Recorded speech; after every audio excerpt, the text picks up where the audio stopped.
GMNA uses artificial intelligence for generated speech, visuals, and production. AI-generated content may contain errors. Please verify important information before making decisions or taking action.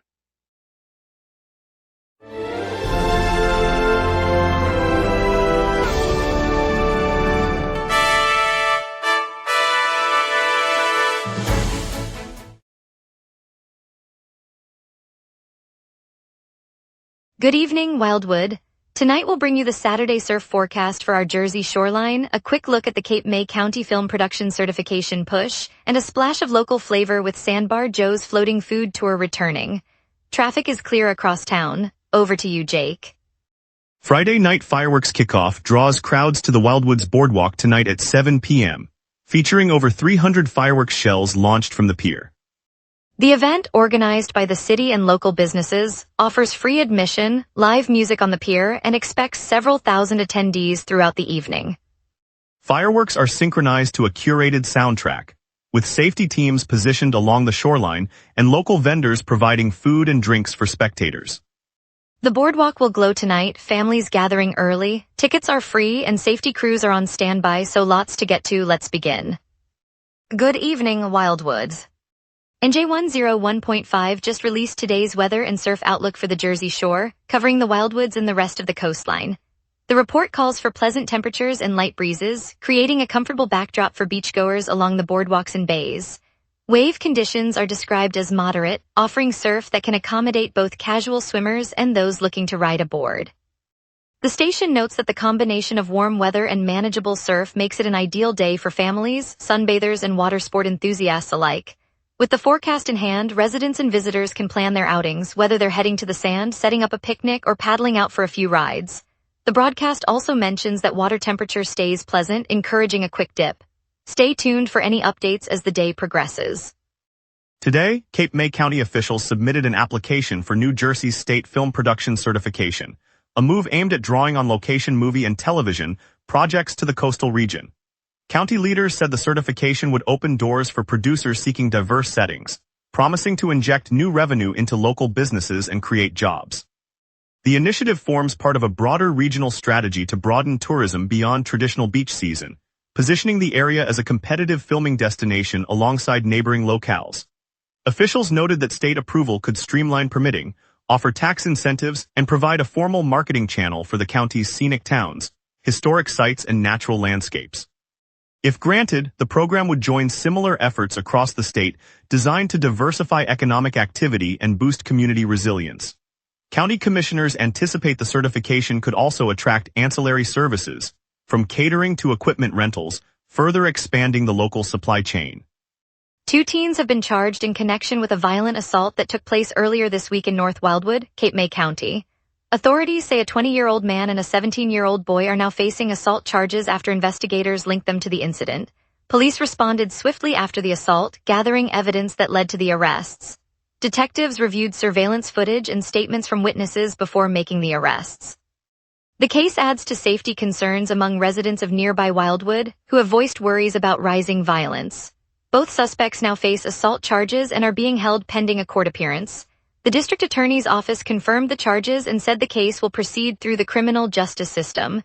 No further details have been released at this time. The Cape May County Zoo announced today the arrival of a fresh capybara litter, expanding its roster of exotic residents. Staff said the newborns, the world's largest rodents, were spotted early this morning in the zoo's South American exhibit, joining a pair of parents that have been part of the collection for several years. The addition underscores the zoo's focus on family-friendly attractions, drawing regional visitors eager to see unique wildlife up close. Zoo officials plan to feature the new capybaras in upcoming educational talks, highlighting their social habits and gentle nature. With the newborns now safe and under round-the-clock care, the zoo expects a boost in attendance as word spreads across the peninsula. The facility continues to promote hands-on learning experiences that connect guests with animals from around the globe. An SUV collided with a stopped tractor-trailer on Interstate 295 in Oldmans Township early Friday, killing a Penns Grove woman. Police say the driver of the tractor-trailer was uninjured and remains unidentified. Investigators determined the SUV struck the trailer while it was stationary, sending the car into a violent impact that proved fatal. The crash prompted a temporary closure of the highway, diverting traffic to nearby routes and causing delays for morning commuters. State troopers are reviewing dash camera footage and conducting a thorough investigation into the cause of the collision. Officials noted the incident underscores ongoing safety concerns on busy commuter corridors, urging drivers to remain vigilant and maintain safe following distances, especially in construction zones where trucks may be stopped. The victim's name has not been released pending family notification. Later we'll explore Sandbar Joe's second season floating food tour and preview tonight's beach weather, so we will be right back. If you run a venue, a comedy night, a concert, a fundraiser, you already know the hardest part isn't the show. It's selling the seats. Theaterfiller changes that.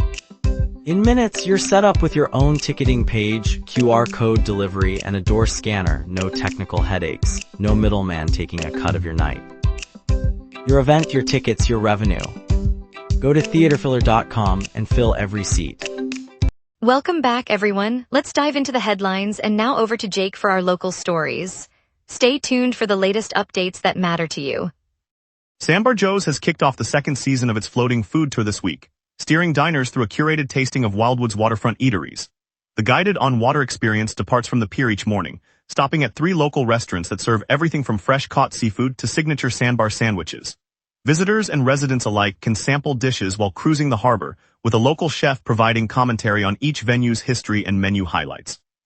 Organizers say the tour aims to showcase Wildwood's culinary scene and boost summer tourism, offering a seasonal alternative to traditional dining. The tour runs throughout the week, with additional outings slated for the coming days, giving families and food lovers a chance to explore the boardwalk's flavors from a new perspective. Local chefs are eager to welcome curious palates, and the gentle breeze off the Atlantic adds a relaxed backdrop to each bite.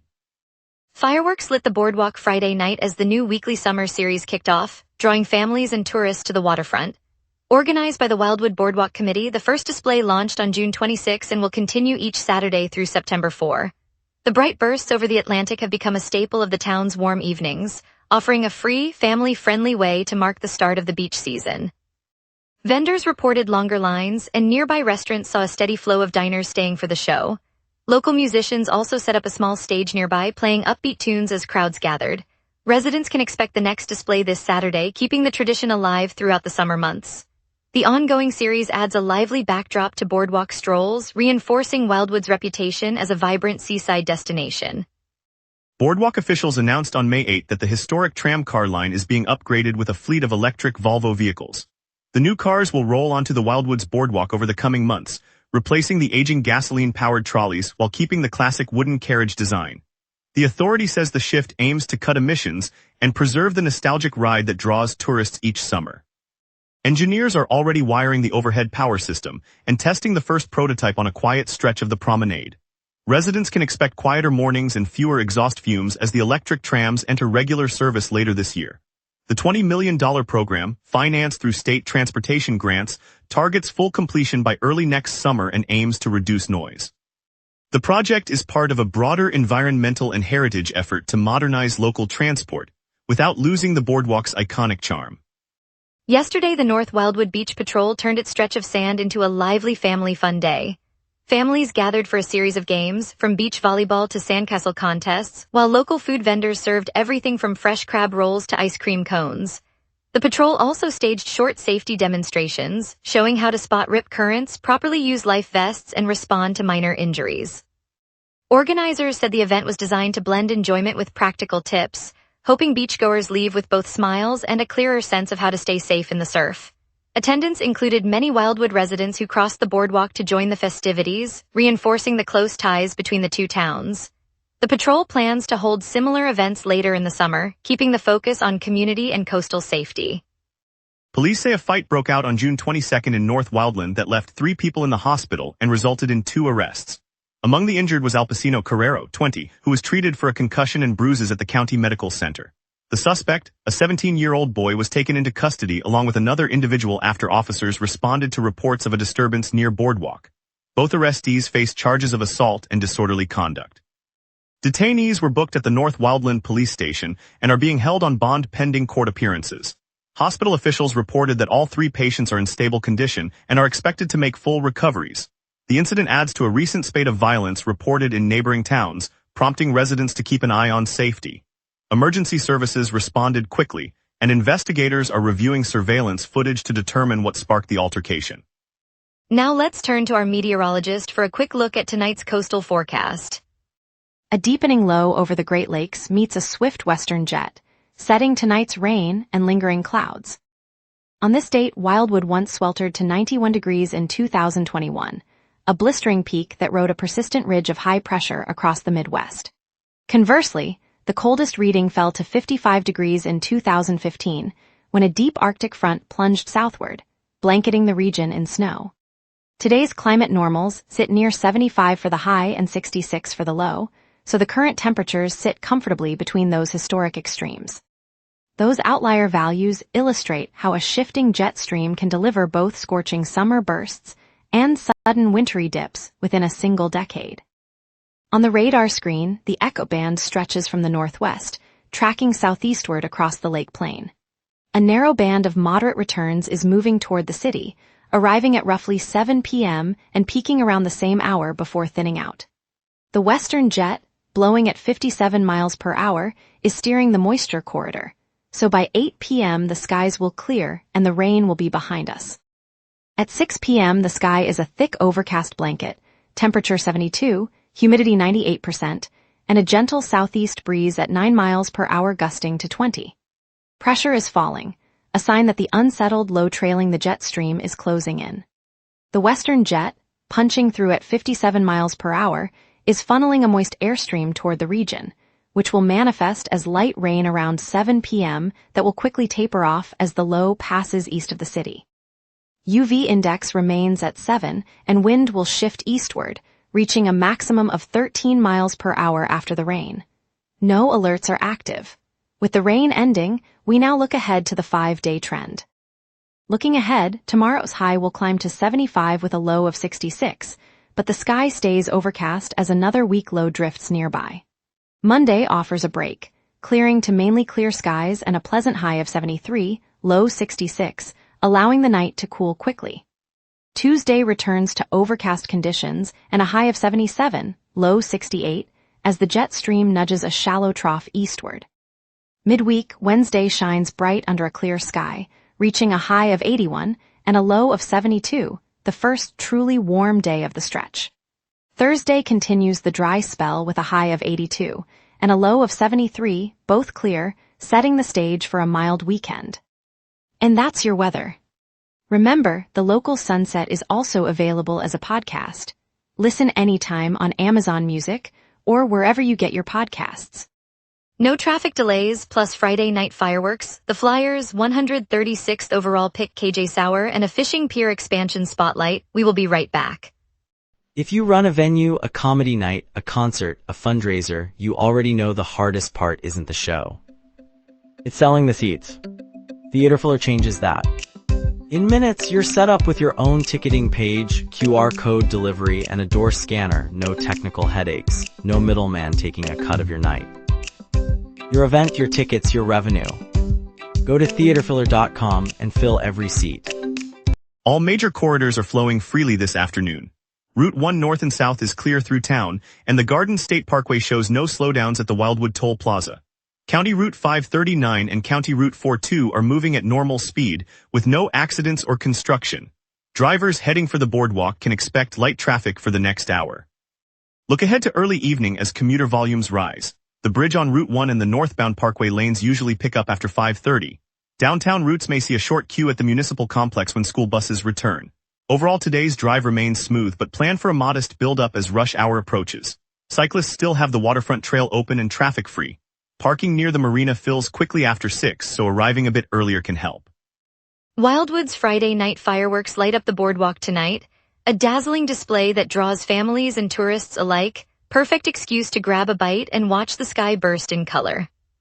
Meanwhile, the Cape Express Beach Blast soccer tournament kicks off on the Wildwoods beaches between Spencer and Poplar Avenues, offering fast-paced action for fans and a chance to cheer on local teams. The Youth for Christ Heatwave continues at the Wildwoods Convention Center and nearby beach areas, with music, games, and activities that give teens a safe, fun spot to hang out this summer. And for a relaxed evening, Wildwood Movies in the Plaza rolls on the screen at Bayan Plaza, showing family-friendly films under the stars, an easy way to unwind after a day on the boardwalk. Looking ahead, the downtown Wildwood Farmers Market opens tomorrow with fresh produce, and a free concert at Fox Park Amphitheater kicks off Thursday. And now here's Luke with sports. Here's the latest on our Philadelphia teams and the NHL draft picks. The Philadelphia Flyers closed the fifth round of the 2026 NHL draft by adding center KJ Sauer from Minnesota's high school ranks with the 136th overall selection. Sauer missed much of the past season due to injury and may still be feeling lingering effects, the team noted. Philadelphia used its Day 2 53rd overall pick to select right-handed defenseman Breck Lisk from the Everett Silvertips of the WHL. Lisk offers a well-rounded game, steady on both ends, and fits the Flyers' depth-building strategy, according to the club. In the fourth round of the 2026 draft, Philadelphia chose Czech goaltender Mirek Skleníčka with the 120th overall pick. Skleníčka follows earlier selection of Martin Solejvik, adding another netminder from the Czech system to the Flyers' prospect pool. Philadelphia Eagles head coach Nick Sirianni addressed media at the June 9th mandatory minicamp, emphasizing that punting can be a viable strategy. Analysts, however, have already listed 10 concerns they believe could derail the team's season, according to recent commentary. The Flyers wrapped up the second round by picking Czech goaltender Martin Solejvik with the 62nd overall selection. Standing 6'5" and weighing about 185 pounds, Solejvik is the first netminder drafted by Philadelphia since 2023, the organization noted. On day 2 of the draft, Philadelphia chose defenseman Breck Lisk at the 53rd overall spot. The right-handed blueliner from Everett Silvertips is praised for his balanced skill set and steady play, adding depth to the Flyers' defensive core. The Wildwood Crest Fishing Pier on Heather Avenue in Wildwood Crest is gearing up for a major expansion. This beloved spot, where families cast lines at sunrise and locals share quiet moments over the surf, will stretch an additional 1,250 feet into the Atlantic. The longer deck means easier access for anglers of all ages, more room for sunrise picnics, and a better view of the beach's ever-changing colors. City officials say the project will boost tourism and create seasonal jobs, while longtime anglers say the pier is the heartbeat of our shoreline community. In Wildwood, the pier isn't just a structure, it's where generations gather to feel the tide and each other's company. And later, meet the adorable new capybara babies at Cape May County Zoo, a heartwarming reminder of nature's wonders. Stay tuned. If you run a venue, a comedy night, a concert, a fundraiser, you already know the hardest part isn't the show. It's selling the seats. Theaterfiller changes that. In minutes, you're set up with your own ticketing page, QR code delivery, and a door scanner. No technical headaches. No middleman taking a cut of your night. Your event, your tickets, your revenue. Go to theaterfiller.com and fill every seat. On the wide stretch of the Wildwood shoreline, the tide is rolling in as families linger on the sand, kids still clutching the last of their sandcastle turrets. The golden light of the setting sun paints the dunes in amber, and a lone lifeguard tower stands like a quiet sentinel over the scene. The boardwalk hums with the soft shuffle of shoes and the distant call of gulls, while a small group of volunteers gathers shells and stray litter, their bright orange vests flashing against the sea foam. In a quiet moment, a local fisherman who has cast his line here for decades smiles as he watches a toddler dip a toe into the water for the first time, the child's giggle echoing across the water. That simple joy is what USA Today's 10 Best Readers' Choice Awards recognized when it named the Wildwood's free beaches the top shoreline in New Jersey for the third consecutive year, praising the clean sand, family-friendly atmosphere, and the fact that no ticket is needed. It's a reminder that the best places are those we share, and our free beaches belong to everyone. On the sun-kissed stretch of the Wildwood's boardwalk, families, tourists, and a colorful crew of local makers are gathering as the first day of Memorial Day weekend dawns. Artisan Sarah Martinez has set up a turquoise-striped table piled with hand-woven necklaces that catch the morning light, while nearby teenager Marco Rivera paints the sunrise over the Atlantic in bold, sweeping strokes that seem to ripple off the canvas. The boardwalk, usually alive with the hum of roller coasters and the scent of fried dough, now hums with the soft clink of jewelry, the rustle of canvas, and the easy chatter of neighbors swapping stories about the summer ahead. One little girl pauses at a booth of driftwood picture frames, her eyes widening as she chooses a tiny hand-carved seashell pendant for her mother. A simple gesture that turns the bustling promenade into a shared celebration of place and talent. As the day rolls on, the boardwalk becomes a living gallery, reminding us that creativity thrives wherever community gathers. It's a bright start to what promises to be a season of handmade wonder. Thank you, Wildwood, for joining us on the local sunset. Tonight's fireworks kickoff lit up the boardwalk, reminding us why this community shines. We appreciate your trust in our coverage. I'm Jessica Hart. Tune in tomorrow for more stories that matter to you. Have a safe night.